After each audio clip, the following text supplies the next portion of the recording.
बिस्मिल्लाहिर्रहमानिर्रहीम। अस्सलाम वालेकुम व्यूअर्स। आज जो हम टॉपिक डिस्कस करेंगे वो है कोलेस्ट्रॉल की एक दो टाइप्स, एलडीएल और एचडीएल, जिसको आम ज़ुबान में गुड कोलेस्ट्रॉल और बैड कोलेस्ट्रॉल कहा जाता है। हर किसी को पता है इसके बारे में तकरीबन, लेकिन आज मैं इसकी डिटेल्स बताऊंगा कि इसको गुड कोलेस्ट्रॉल और बैड कोलेस्ट्रॉल क्यों कहा जाता है। बेसिकली ये दो टाइप्स है कोलेस्ट्रॉल के, जिसमें एक है HDL high density lipoprotein and LDL low density lipoprotein. LDL को बैड कोलेस्ट्रॉल कहा जाता है और एचडीएल को गुड कोलेस्ट्रॉल कहा जाता है। अब बैड कोलेस्ट्रॉल क्यों कहा जाता है एलडीएल को? उसकी मेन वजह ये है कि चूँकि ये आपके वेसल्स के अंदरूनी सतह पे, या यूँ समझे कि वेसल्स के इनर वॉल के ऊपर एक लेयर बनाता है, वॉल टाइप का एक लेयर बनाता है, क्योंकि वैक्सी सब्सटेंसेस होते हैं जिसको प्लग कहते हैं। अब वो प्लग जैसे जैसे बनता है तो उसके साथ साथ आपके वेसल्स जो है वो नैरो या तंग होना शुरू हो जाती हैं। जब वेसल्स तंग होना शुरू हो जाती है तो क्या होता है, हार्ट से जो सप्लाई आपके पेरिफेरी को जाती है या आप किसी ऑर्गन्स को जाती है तो उसमें रुकावट आ जाती है, या वो पूरी नहीं पहुंच पाती, या वो ब्लॉक हो जाती है कम्प्लीटली।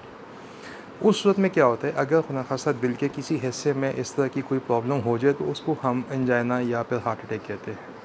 वही प्लग या वही रुकावट अगर ब्रेन में किसी जगह पे आ जाती है तो उसको हम स्ट्रोक या सीवीए कहते हैं, ठीक है, या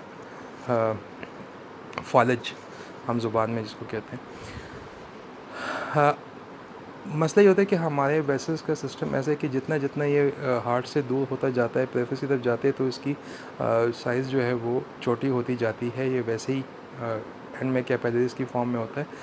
तो अगर प्लग आ जाते हैं तो उससे इसकी सप्लाई में बहुत ज़्यादा रुकावट होती है, और यही एक मेन वजह होती है कि जिसको बैड कोलेस्ट्रॉल कहा जाता है, एलडीएल को, क्योंकि एलडीएल बेसिकली ये चीज़ काज करती है। अब आते हैं गुड कोलेस्ट्रॉल की तरफ, एचडीएल। एचडीएल इसके अपोजिट काम करता है। एचडीएल को इसलिए गुड कोलेस्ट्रॉल कहा जाता है क्योंकि ये सेल्स और ब्लड के अंदर जो लिपिड होता है, जिसको बैड कोलेस्ट्रॉल कहा जाता है, या बाकी टाइप्स के जो लिपिड्स होते हैं, उसको ये लेके जाता है लीवर की तरफ, और लीवर में उसको क्रश करके बॉडी से फ्लश आउट करता है, ताकि वो जिस्म को नुकसान ना पहुंचा सके। गुड कोलेस्ट्रॉल सारा दिन लगा होता है, यही काम करता है। इसका रिज़ल्ट क्या हुआ?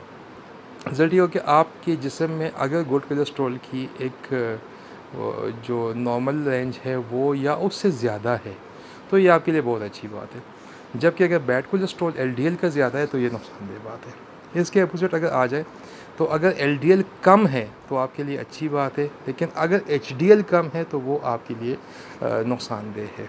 तो इस वजह से हमेशा के लिए इसका रेशो को देखना चाहिए कि एचडीएल हमेशा ज़्यादा होना चाहिए और एलडीएल कम होना चाहिए। अब कौन सी चीज़ें हैं इसके लिए? एक तो मेडिकेशंस होती हैं, स्टेटिन वगैरह, जो आपको डॉक्टर रिकमेंड करता है एलडीएल की कंट्रोल के लिए, टोटल कोलेस्ट्रॉल की कंट्रोल के लिए। लेकिन उसके अलावा बहुत सारी खुराक है जो हम इसको अगर रूटीन में लेके आए तो हमारा ख़ुद ब खुद जो है ये रेशो जो है वो बराबर हो जाएगा, एलडीएल लेवल हमारा कम हो जाएगा और एचडीएल लेवल हमारा ऊपर हो जाएगा। तो जितना मैक्सिमम एचडीएल लेवल हो तो आपके हार्ट के लिए, ब्रेन के लिए, हर चीज़ के लिए आपके बेहतर है, और वो आपके वेसल्स को नैरो नहीं होने देती, और आपका फ़्लो जो है वो बेहतरीन रहता है, एक्सलेंट रहता है। अब आगे कौन सी खुराक है जिसके साथ एचडीएल हम बढ़ा सकते हैं और एलडीएल कम कर सकते हैं, इंशाल्लाह इसके बाद जो वीडियो आएगी उसमें मैं आपको पूरा चार्ट और पूरा डिटेल उसके हवाले से बताऊँगा। Thank you very much.